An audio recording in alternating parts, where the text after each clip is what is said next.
এই virgin mojito হলে আর কিচ্ছু লাগে না। আমি 1 লিটার পরিমাণে 7 আপ নিয়েছি, আর তার সঙ্গে সুগার পাউডার দিয়েছি 4 চামচ, আর লেবু দিয়েছি 2টার মতন এরকম ছোট ছোট কিউব করে, আর পুদিনা পাতা আমি একটু ক্র্যাশ করে নিয়েছি এরকম করে, বেশ কিছু পুদিনা পাতা নিয়ে আমি এর ভিতর দিয়ে দেবো। দিয়ে আমি সবগুলো মিক্সড করব, এবং শেষে আমি আবার একটু লেবুর রসও ইউজ করব।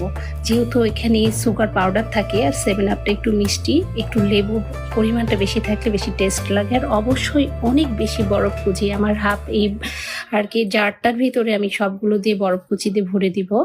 আর আমি ভিডিওতে আমার বরফ কুচিটা আসে নাই। এই যে আমি লেবুর রসটা আমি এখন একটু মিক্সড করব। একটা লেবুর রস দিয়েছি, আর 2টা হচ্ছে কিউব করে ছোট ছোট লেবু দিয়েছি, বেশ পরিমাণ পুদিনা পাতা আর সুগার পাউডার আর কি। যদি আমরা দানা দানা চিনিটা দিই তাহলে মিক্সড হতে অনেক টাইম লাগে, যদি পাউডার করে দেওয়া হয় তাহলে এটা খুবই ভালো হয়।